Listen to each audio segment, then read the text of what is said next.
Good morning, students. How are you? Are you fine? Okay. I, Dhaval Sangani, once again welcome you all in Saraswati Group of Education. Student Standard 8, subject છે English. જેનું chapter number 2, LMBB. What is the meaning of LMBB? Okay. L means learn, M means more, B means be, B means brighter. Learn more, be brighter. Learn more, be brighter. વધુ સારા બનવા માટે, વધુ હોશિયાર બનવા માટે તમે learn કરતા રહ્યો. શું કરતા રહ્યો? લર્ન કરતા રહ્યો. લર્ન એટલે શીખતા રહ્યો. એના વિશેનો આ ચેપ્ટર છે. આ ચેપ્ટરમાં આપણે એક્ટિવિટી 1 અને એક્ટિવિટી 2 વિશે અભ્યાસ કરવાના છીએ અને એક ગ્રામરનો ટોપિક છે ડિગ્રી. એનો પણ આપણે થોડો અભ્યાસ કરીશું. પણ આ લેક્ચર શરૂ કરીએ તે પહેલાં લાસ્ટ જે આખું ચેપ્ટર છે જેને આપણે 6 લેક્ચર્સમાં કન્વર્ટ કરેલું હતું. કેટલા પાર્ટ કર્યા હતા આપણે? 6 પાર્ટ કર્યા હતા. અને આ ચેપ્ટરની અંદર, આ સેશનની અંદર બ્રીફમાં સમજીએ તો કે લાસ્ટ જે ચેપ્ટર હતું ક્યુ ફોર ક્વેશ્ચન્સ, એ શેના વિશે હતું, એ કેના બેઝડ હતું? તો મેં તમને પિક્ચરાઇઝેશન દ્વારા સમજાવેલું વિદ્યાર્થી મિત્રો કે કોણ બનેગા કરોડપતિ, એના ઉપરથી આ જે ચેપ્ટર છે એ બન્યું હતું.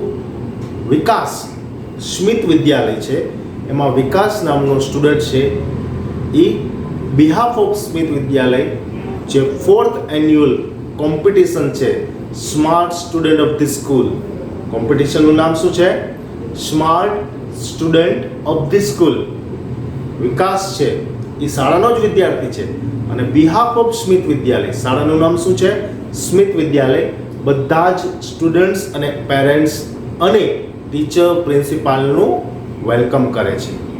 મિસ્ટર પરમા જે ઇંગ્લિશ ટીચર છે તે આ કોમ્પિટિશનના હોસ્ટ છે. Mister Sharma principal of Smith Vidyalaya is the expert of this contest.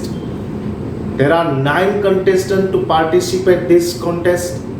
Nandita Gosai is the winner. Why the winner choose one question? Mr. Bright, the scorer, one question on laptop. Maximum 7 seconds to answer this question. Nandita Gosai took only 3 seconds to answer this question and she got hot seat. ક્યાં આવે છે તે?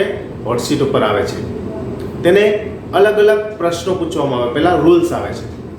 there are 3 types of helpline. 3 helpline છે. Hello help means કે student support.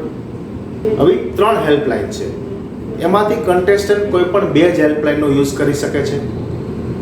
Every contestant asks 6 questions. કન્ટેસ્ટન્ટને 6 પ્રશ્ન પૂછવામાં આવે છે. Every correct answer એટલે કે દરેક સાચા જવાબે a gift, એક ગિફ્ટ આપવામાં આવશે. અને all the 6 correct answer, જો 6 પ્રશ્નોના સાચા જવાબ આપી દે તો કન્ટેસ્ટન્ટ્સને શું આપવામાં આવશે? કહો જોઈએ.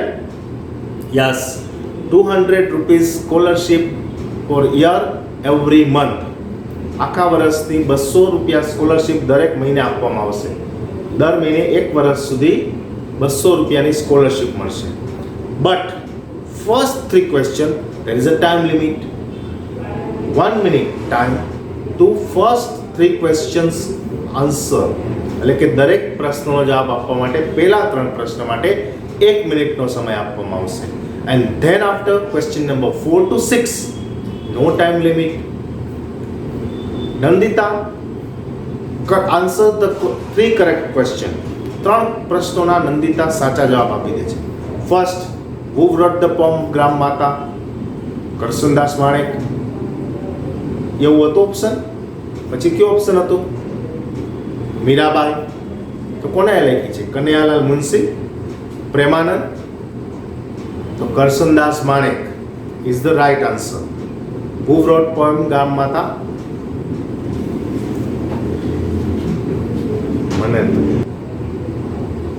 Who wrote the poem Gram Mata? And the answer Kalapi. Second question, કયો વિચ સી ટચીસ ગુજરાત, કયો દરિયા કિનારો ગુજરાતને સ્પર્શ કરે છે? એના ઓપ્શન હતા red sea, yellow sea, Arabian sea. તો Arabian sea is the right answer. Third question હતો કે એક વોટર ટેન્ક છે, એમાં વોટરનો જે ફોલ છે એ એવરી મિનિટે ડબલ થઈ રહ્યો છે. If the tank is full in our, 1 કલાકમાં જો આ ટાંકો ભરાય તો તે હાફ ક્યારે ભરાયેલો હોય? તો નંદિતા આન્સર આપે છે 59 મિનિટ્સ. તમને એવું હશે કે 30 મિનિટ, વિચાર્યું હતું ને તમે? બોલો કે 30 મિનિટ અડધો ભરાય તો 60 મિનિટ ડબલ.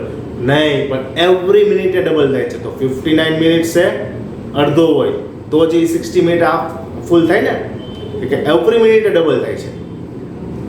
નંદિતા ગોસાઈ 3 પ્રશ્નોના સાચા જવાબ આપે છે અને 4th ક્વેશ્ચનમાં તે સાચો જવાબ આપી શકતી નથી અને સ્પર્ધામાંથી બહાર જતી રહે છે. નંદિતા હોકી પ્લેયર પણ હોય છે. તે ઇન્ટર સ્કૂલ ચેમ્પિયનશિપમાં વિનર પણ રહે છે, પ્લેયર ઓફ ધ મેચ પણ રહેલી છે. નંદિતા છેલ્લા 3 વર્ષથી, આ 4th એન્યુઅલ સ્પર્ધા હતી, એટલે તેના 3 વર્ષથી આ સ્પર્ધામાં આવવા માટે ટ્રાય કરી છે અને છેવટે એને આ મોકો મળે છે. તો વિદ્યાર્થી મિત્રો, આ વાત થઈ આપણા લાસ્ટ લેક્ચરની ફાસ્ટ ફિંગર ફર્સ્ટ, જેનું મેન હેડિંગ છે ક્યુ ફોર ક્વેશ્ચન. હવે આપણે જે આજે અભ્યાસ કરવાના છીએ તે છે લર્ન મોર બી બ્રાઇટર, LMBB, જેમાં એક્ટિવિટી 1 એક પોમ છે અને એક્ટિવિટી 2 શું છે? See the picture and study the information. શેના વિશે પિક્ચર છે જોવો છે તમારી ટેક્સ્ટ બુકમાં, પેજ નંબર 13 જોવો તો શું દેખાય છે? કે ટાવર જેવું દેખાય છે. શેનું ચિત્ર છે? Yes, absolutely right. દુબઈમાં આવેલું Burj Khalifa, tallest building of the world, દુનિયાની સૌથી ઊંચી ઇમારત. ઓકે, એ પણ જોશું આપણે. અને શું જોવાનું છે બીજું? ગ્રામરનો એક ટોપિક છે ડિગ્રી, એનો પણ આપણે અભ્યાસ કરવાનો છે. પણ ક્યારે? પોમ સમજી લીધા બાદ. તો આપણે પોમને એક્સપ્લેન કરીએ. Activity 1, listen, recite and enjoy the poem. Page number 13. Open your text book and see the page number 13. Whenever I see others taller than me, I feel that I am small and I wish I were tall. પણ જ્યારે જ્યારે હું કોઈને જોઉં છે મારાથી ઊંચા, જો પહેલા આપણે ડિગ્રી વિશે વાત કરી લઈએ, કારણ કે તમને પોએમ તો જ સમજાશે વ્યવસ્થિત. કે ડિગ્રી છે ને, તો 3 ટાઈપ્સ ઓફ ડિગ્રી છે: પોઝિટિવ, કમ્પેરેટિવ અને superlative. How many types of degree? There are 3 types of degree. First, positive, second, comparative, and third is superlative. Positive means મૂળરૂપ, as tall as I, એટલે કે બે વ્યક્તિ સરખી છે, સમાન છે એવું દર્શાવવા માટે પોઝિટિવ ડિગ્રીનો યુઝ થાય છે. કમ્પેરેટિવ ડિગ્રી શું છે? તો કે જે એડજેક્ટિવ છે, વિશેષણ છે, એને એન્ડમાં ER લાગે છે. શું લાગે છે? ER. એ શું દર્શાવે છે? તો કે બે વ્યક્તિમાંથી એક વ્યક્તિ ચડિયાતી છે અને એક વ્યક્તિ ઓછી ચડિયાતી છે. ઓકે છે? એક ટોલ છે ને એક ટોલર છે. બરોબર? તમે એક્ઝામ્પલ જોઈ શકો છો. આ ટોલ છે એ પોઝિટિવ છે, ટોલર ER લગાડેલો છે, એટલે કે આના કરતા આ ઊંચો છે, આના કરતા આ વ્યક્તિ ઊંચો છે, એના જ વિશે વાત થઈ છે. અને સુપરલેટિવ એટલે કે જેનો એન્ડ છે એ EST દ્વારા થાય છે, જે વિશેષણ છે, જે એડજેક્ટિવ છે, એનો એન્ડ છે એ EST દ્વારા થાય છે. તો કે ટોલેસ્ટ. તો કે ટોલ એટલે પોઝિટિવ છે, ટોલર છે એ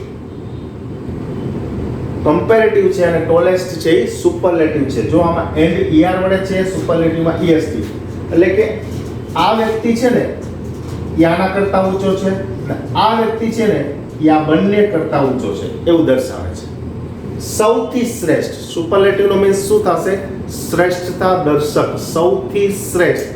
તો પહેલા પેરેગ્રાફમાં, પહેલા સ્ટેન્ઝામાં આપણને શું કીધું છે? કે whenever I see others taller than me, એટલે કે બીજા મારા કરતા ઊંચા છે. બે વ્યક્તિઓની તુલના થઈ ને, કે બીજાઓ છે એ મારા કરતાં ઊંચા છે. I feel then I am small, ત્યારે મને એવું લાગે છે, હું એવું અનુભવું છું, હું તો હજી નાનો છું. And I wish I wear toll, અને મારી ઈચ્છા શું બનવાની છે? ઊંચું બનવાની છે. Second stanza, whenever I see someone overtakes me, I wish my legs were longer to carry me faster. Longer નું કેવી રીતે બનશે?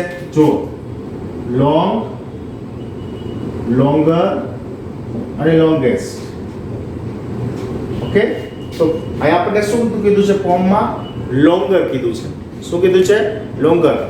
Whenever I see, કે જ્યારે હું જોઉં છું, someone overtakes me, કે બીજા લોકો મને ઓવરટેક કરી જાય છે. I wish my legs were longer, ત્યારે હું એવું ઈચ્છા ધરાવું છું કે મારા લેગ્સ કેવા હોય? longer, to carry me faster, to carry me faster. તો આમાં પણ આપણને મળી શકે fast, faster અને fastest. તો હું શું છું? ઝડપથી દોડી શકું. મારા પગ એટલા લાંબા હોય તો મોટા મોટા ડગ ભરી મોટા મોટા સ્ટેપ લઈ અને એને પણ ઓવરટેક કરી શકું. Last stanza, whenever I hear, oh your friend is such a dear, કે તારો મિત્ર કેટલો બધો વહાલો છે. I feel like asking why and it makes me cry. હું એવું પૂછું છું શા, અને એનો જે જવાબ આવે છે મને રુદન કરાવે છે. Then comes my mother who says don't bother. પછી મારી માતા આવે છે, બોધર એટલે ચિંતા ન કરવી. ડોન્ટ વરી, કાંઈ ચિંતા ન કર. I love you my dear, the words I am happy to hear. ત્યારે મારી માતા આવે છે અને મને કહે છે કે કોઈ ચિંતા ન કર. શું કામ? I love you my dear, હું તને પ્રેમ કરું છું. માતા છે એ પોતાના પુત્રને કહે છે the words I am happy to hear, અને આ શબ્દો સાંભળીને હું કેવો બની જાઉં છું? ખુશ બની જાઉં છું, એન્જોય કરવા લાગું છું. તો વિદ્યાર્થી મિત્રો, આ હતી આપણી એક્ટિવિટી 1, અને આપણે ફરીવાર જોઈ લઈએ. તો કે ફર્સ્ટ સ્ટેન્ઝામાં શું કહેવામાં આવ્યું હતું? તો કે ફર્સ્ટ સ્ટેન્ઝામાં આપણને કીધું હતું કે પોએટ છે એ બીજાઓને ટોલર જોઈ અને પોતાને એવું લાગે છે કે પોતે હજી સ્મોલ છે, એને પણ ટોલ બનવું છે. સેકન્ડ સ્ટેન્ઝામાં શું કહે છે કે બધા લોકો મને ઓવરટેક કરી જાય છે, તો મારા પગ કેવા હોવા જોઈએ? તો કે લોંગર હોવા જોઈએ, જેથી હું શું કરી શકું? ફાસ્ટર, રન ફાસ્ટ કરી અને એને પણ ઓવરટેક કરી શકું. ત્રીજા સ્ટેન્ઝામાં કહે છે કે મારી માતાના જે શબ્દો છે, મારી માતા, હું જ્યારે કંટાળાજનક ચિંતામાં મુકાઈ જાઉં છું ત્યારે મારી માતાના જે શબ્દો છે, આઈ લવ યુ માય ડિયર, એ શબ્દો સાંભળીને હું ખૂબ ખુશ થઈ જાઉં છું. તો સ્ટુડન્ટ્સ, આ હતી આપણી એક્ટિવિટી 1. હવે આપણે activity 2, see the picture and study the information. મેં હમણાં જ કીધું હતું શેનું ચિત્ર છે? કોઈ ટાવર જેવું દેખાય છે, એફિલ ટાવર છે? એફિલ ટાવરનું ચિત્ર છે? No, no Eiffel tower. This is the picture of Burj Khalifa. Where? ક્યાં આવેલું છે? દુબઈ. ચાલો આપણે એની સફરે જઈએ. Burj Khalifa is the tallest building in the world. જો શું આવ્યું? ટોલેસ્ટ એટલે શું દર્શાવે છે? આ શ્રેષ્ઠ. શું છે? શ્રેષ્ઠ એટલે કે સૌથી દુનિયાની મોટી ઇમારત હોય તો એ શું છે? બુર્જ ખલીફા છે. It is skyscraper. Skyscraper means ગગનચુંબી. આકાશને અડી જવાની હોય ને એવું લાગે છે. ગગનચુંબી in Dubai. It has 163 floors. How many floors? તેને 163 માળ છે. આપણી શાળામાં કેટલા છે? કહો છે 3 floors. આપણી શાળા 3 floors ની છે, તો ગણો 163 floors છે. It has 163 floors. Its height is 827.8 meters. એની ઊંચાઈ કેટલી? 827.8 metre. It is the tallest man-made structure in the world. માણસ દ્વારા જે ઊંચામાં ઊંચી ઇમારત બનાવવામાં આવેલી હોય ને તો એ આ બુર્જ ખલીફા જે સિચ્યુએટેડ છે દુબઈમાં. It's base is 3,33,100 square feet. તે કેટલામાં ફેલાયેલી છે તો કે 3,33,100 સ્ક્વેર ફૂટમાં ફેલાયેલી છે. It has the longest water supply line. હવે 163 માળમાં પાણી પૂરું પાડવું હોય નીચેથી લઈને ઉપર સુધી તો એની વોટર સપ્લાય કેવી હોય? સ્વાભાવિક છે. કેવી છે? લોંગેસ્ટ. તો અહીંયા પણ આપણને શ્રેષ્ઠ દર્શક મળ્યું. જો આવ્યું ને ડિગ્રી, કેટલી બધી કામમાં આવી આખા લેશનમાં. તો કે જેની વોટર સપ્લાય છે એ કેવી છે? લોંગેસ્ટ વોટર સપ્લાય છે. તો શું જોયું આપણે આ પેજમાં, 13 નંબરના પેજમાં? તો કે બુર્જ ખલીફા ક્યાં સિચ્યુએટેડ છે? દુબઈમાં સિચ્યુએટેડ છે. જેવા 163 ફ્લોર્સ છે, જેની હાઇટ છે, ઊંચાઈ છે એ 827.8 મીટર્સ છે અને 33,100 મીટર સ્ક્વેર ફૂટમાં તે ફેલાયેલી છે. એનો એરિયા કવર કરેલો છે અને વોટર સપ્લાયમાં પણ તે કેવી છે? લોંગેસ્ટ છે. તો સ્ટુડન્ટ્સ, હવે આપણે પેજ નંબર 14 પર જશું. તો પેજ નંબર 14 માં લોંગેસ્ટ લિફ્ટ્સ. જો લિફ્ટ પણ કેવી છે? જો વિદ્યાર્થી મિત્રો, 163 માળની બિલ્ડિંગ છે, સૌથી ઊંચામાં ઊંચી બિલ્ડિંગ છે. તો એની અંદર જે બધા આવતા જે આપણે જીવન જરૂરિયાતના જે સાધનો જોશે, પાણીની સપ્લાય છે, ગેસની સપ્લાય છે, લિફ્ટ છે, તો એ બધું પણ કેવું હોવાનું?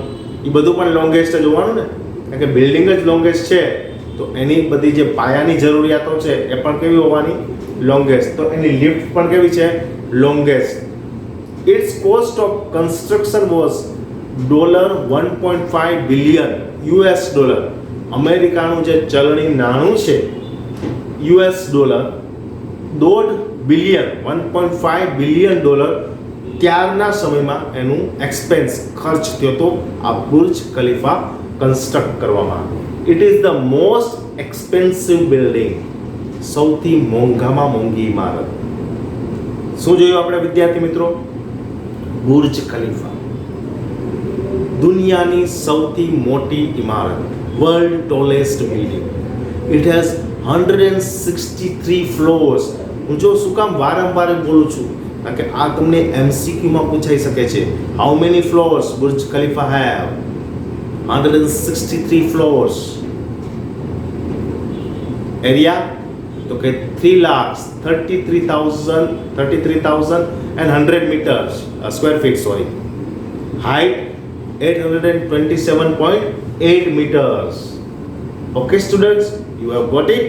તો હવે આપણે આ એક્ટિવિટી 2 ની જે નીચે એક્સરસાઇઝ આપેલી છે, સે whether the following sentences are true or false on the basis of the above text.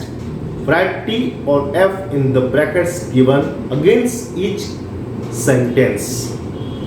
Text એટલે પેરેગ્રાફ. એટલે કે જે બુર્જ ખલીફાનો જે પેરેગ્રાફ આપણે હમણાં સમજ્યો, એક્સપ્લેન કર્યો, લર્ન કર્યો, એના બેઝ એટલે કે એના આધારે ટ્રુ ફોલ્સ પૂછવામાં આવેલા છે. જો સ્ટેટમેન્ટ એટલે કે વિધાન, વાક્ય ટ્રુ હશે તો તમારે એમાં ટી લખવાનું છે અને ફોલ્સ હશે તો તમારે એમાં જે સેન્ટેન્સ છે એની સામે જે બોક્સ આપેલું છે એમાં F લખવાનું છે. તો વિદ્યાર્થી મિત્રો, પેન્સિલ લઈને બેસજો. ટેક્સ્ટ બુક તો છે જ તમારી પાસે, પેન્સિલ લઈ લેજો જેથી તમે હું અહીંથી સેન્ટેન્સનો જે જવાબ આપું એ તમે તેમાં તમારી ટેક્સ્ટ બુકમાં નોટ ડાઉન કરી શકશો. આ બધી ટેક્સ્ટ બુકની એક્સરસાઇઝ બહુ જ શું છે? મહત્વની છે. બીકોઝ એક્ઝામમાં આમાંથી પણ પૂછવામાં આવશે.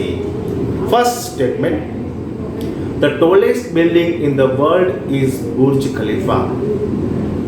Tallest building, સૌથી ઊંચી ઇમારત બુર્જ ખલીફા છે દુનિયામાં. Okay, yes, it's true. તો એની સામે તમારે ટી લખવાનું છે.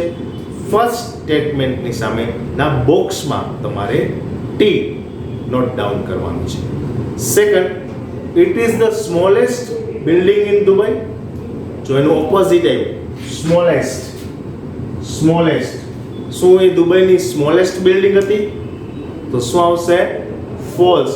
દુનિયાની સૌથી ઊંચી ઇમારત દુબઈમાં છે તો એ થોડી નાની હતી, તો ઊંચી ટોલેસ્ટ હતી, તો એની સામે આવશે F, false. Third one, no other building has so long water supply line as the Burj has. Burj ખલીફાની જે વોટર સપ્લાય લાઇન છે ને એ બીજી કોઈ બિલ્ડિંગમાં નથી, તો એ પણ ટ્રુ છે કારણ કે લોંગેસ્ટ વોટર સપ્લાય, તો એની સામે પણ તમારે ટી લખવાનું રહેશે. Now move to statement number 4. Its lift system is the longest one in the world. એની લિફ્ટ સિસ્ટમ છે એ દુનિયાની સૌથી લાંબી લિફ્ટ સિસ્ટમ છે. યસ, આપણે હમણાં જ જોયું, આ જ પેજની ઉપરની લીટીમાં જોયું આપણે, એમાં પણ તમારે ટ્રુ લખવાનું રહેશે, મીન્સ કે ટી લખવાનું રહેશે. Last statement, it's cost was higher than any other building in the world. એટલે કે દુનિયાની જે બીજી ઇમારતોની જે બાંધકામ કન્સ્ટ્રક્શનનો જે એક્સપેન્સ થયો છે એના કરતાં આની જે કોસ્ટ છે એ સૌથી વધુ છે, તો એ પણ સાચું છે. એ પણ હમણાં આપણે ઉપરની લીટીમાં જોયું, તો એની સામે પણ તમારે ટ્રુ ટી લખવાનો રહેશે. સ્ટુડન્ટ્સ, આ સેશન અહીં કમ્પ્લીટ થાય છે. આ સેશનના અંતે તમને એક વર્કશીટ મોકલવામાં આવશે. વર્કશીટમાં MCQ આધારિત ક્વેશ્ચન આન્સર હશે, ફોર્મને આધારિત હશે, બુર્જ ખલીફાને આધારિત હશે, જે તમારે તમારી HW માં રાઇટ ડાઉન કરવાના રહેશે. તમે બોર્ડનો એક સ્ક્રીનશોટ લઈ શકો છો,